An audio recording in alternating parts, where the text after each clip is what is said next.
Hello everyone, कैसे हैं आप लोग। आज इस टॉपिक के बारे में डिस्कस करने वाले हैं कि जो इंडियन ग्रेजुएट्स होते हैं, उनकी डिग्रीज जो होती है वो तो इंडिया में है। ओके। बट हमें नहीं पता होता है कि हम इस डिग्री से कैसे ग्लोबल करियर बना सकते हैं। तो चलिए, यही टॉपिक है आज का, इसके ऊपर ही डिस्कस करते हैं। बहुत लोगों के प्रॉब्लम्स यही होता है कि उन्हें ये नहीं पता होता है। ओके। Jurisdictional recognisation. ओके। तो पहला, जैसे national bar authorities regulate all legal practice rights. For example, जैसे आपको अगर इंडिया में प्रैक्टिस करनी है तो आप एक 5 ईयर या 3 ईयर की लॉ एलएलबी डिग्री कंप्लीट करते हो। उसके बाद किसी भी बार एग्जाम में जाके इनरोलमेंट करते हो। उसके बाद आप नेशनल बार में एक एग्जाम देते हो एआईबी की। उसके बाद आपको लाइसेंस मिलता है ऑल ओवर इंडिया में प्रैक्टिस करने के लिए। जो 28 स्टेट है, उन सारे स्टेट में, और जो दूसरी टेरिटरीज होती है उसमें। ओके। इसके बाद गाइज, जो अगर हम देखें तो कोई भी बार, जैसे कनाडा बार है, तो वहां पे हमें प्रैक्टिस करने के लिए उस पर्टिकुलर बार का लाइसेंस लेना पड़ता है। और अगर आप फॉरेन लॉयर है तो आपके पास अगर क्वालिफिकेशन है एलएलबी की, तो आप वहाँ पे जो एनसीए एग्जाम होती है उसके थ्रू आप वहाँ पे क्वालिफाई हो सकते हैं उस बार में। जैसे यूके में है, वहाँ पे सॉलिसिटर की एग्जाम होती है। वो एग्जाम देने के बाद आप वहाँ पे सॉलिसिटर बनते हो। Common law jurisdiction areas.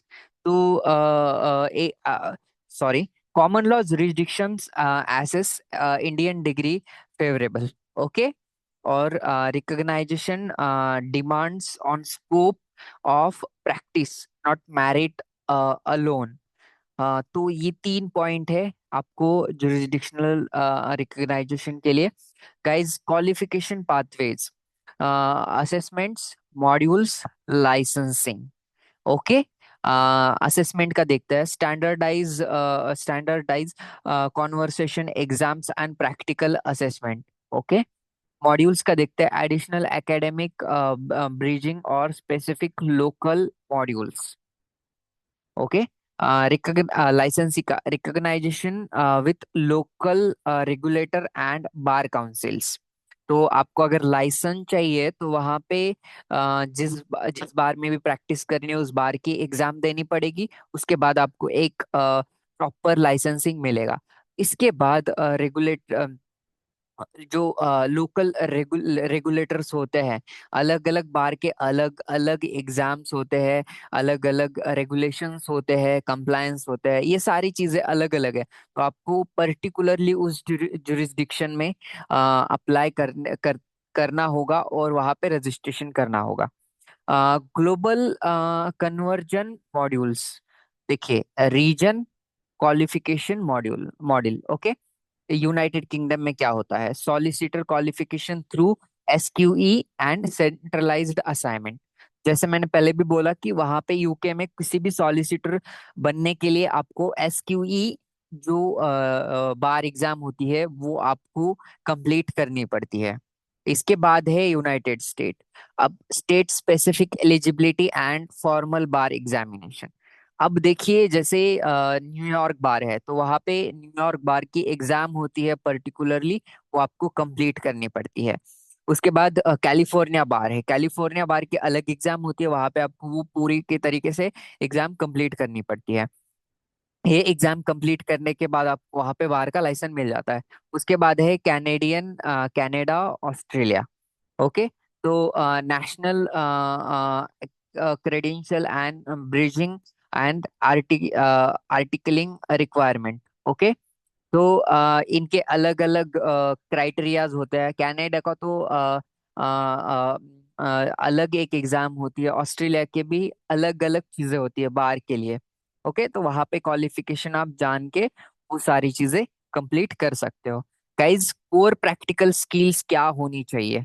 देखिए, advance legal drafting and foreign statute research. Okay, तो ये दो चीजें आपको होनी चाहिए, स्किल्स पता होनी चाहिए। ओके, तो ये भी होती है, बट इससे भी ज्यादा और बहुत सारी स्किल्स होती है। Non litigation advisory with in permitted scope, ये भी स्किल्स होती है। Restrict compliance with local professional ethics. उसके बाद कम्युनिकेशन स्किल हो गया, उसके बाद कॉन्ट्रैक्ट ड्राफ्टिंग है, कंप्लायंस है, इसके बाद और बहुत सारी स्किल्स होती है जो पर्टिकुलर उस रोल के लिए मैच होनी चाहिए। ओके, उसके बाद है regulatory and obligations, registration with local legal regulatory bodies. Okay, ये आपको कंपलसरी करना पड़ेगा। Ongoing professional development and CPD, okay, credits, ये भी आपको फॉलो करने पड़ेंगे। Ethical compliance and professional amenity requirement. तो ये पर्टिकुलरली एक फिक्स नहीं होता कि उस जगह पे ये होगा, उस जगह पे अलग अलग होता है। आप अगर हर कंट्री का देखेंगे तो अलग अलग चीजें हैं। मैं इसके बाद भी एक डिटेल में वीडियो बनाऊंगा कि पर्टिकुलरली क्या क्या उस कंट्री में कंप्लायंस होते हैं, क्या क्या चीजें होती है। हम इतना डिटेल में अगर डिस्कस करेंगे इस चीज के ऊपर तो बहुत टाइम जाएगा। मैं एक डिटेल्ड वीडियो बनाऊंगा, आप कमेंट बॉक्स में बता दीजिए मुझे, तो मैं उसके ऊपर एक डिटेल्ड वीडियो बना के एक्सप्लेन कर दूंगा हर एक चीज। आ, देखिए, strategic planning, decide between full qualification और सपोर्ट रोल्स। ओके, आपको ये डिसाइड करना पड़ेगा, प्लान करके ही जाना पड़ेगा सारी चीजें। अलाई specialisation with jurisdictional market demand. Okay, build a forced profile before overseas migration. ये आपको प्लान करके जाना पड़ेगा। आपके स्टे का है, आपके जॉब का है, हर एक चीज आपको प्लान करके ही जानी पड़ेगी। तो thank you so much guys ये वीडियो देखने के लिए। और अगर अच्छा लगता है तो आप मुझे कमेंट बॉक्स में बता सकते हो। सब्सक्राइब, लाइक करना मत भूलिए, ये फ्री ऑफ कॉस्ट होता है, इससे इसके लिए कोई भी चार्ज नहीं है आपको सब्सक्राइब करने के लिए। तो ट्राई करिए ज्यादा से ज्यादा सब्सक्राइब और लाइक करें, जिससे कि मुझे मोटिवेशन मिलता है और वीडियोस बनाने के लिए। और आपके जो भी सजेशन है, आप चाहते हैं मैं किस टॉपिक के ऊपर वीडियो बनाऊं, तो आप मुझे कमेंट बॉक्स में बता दीजिए। Okay, thank you so much guys इस वीडियो को देखने के लिए। और अगर आप बहुत कुछ चीजें सीखना चाहते हैं लॉ में, जैसे अलग अलग कोर्सेज, कॉरपोरेट लॉ है, उसके बाद कॉन्ट्रैक्ट ड्राफ्टिंग है, यूएस कॉन्ट्रैक्ट ड्राफ्टिंग होता है, इंटरनेशनल कॉन्ट्रैक्ट ड्राफ्टिंग होता है, इन सारी चीजों के बारे में अगर आप सीखना चाहते हो तो आप हमारे वेबसाइट के ऊपर जाके चेक कर सकते हो। कमेंट बॉक्स में, डिस्क्रिप्शन में आपको वेबसाइट का लिंक मिल जाएगा। उस वेबसाइट के ऊपर जाके आप हर एक चीज चेक कर सकते हो। Okay, thank you so much guys इस वीडियो को देखने के लिए। और या thank you so much guys.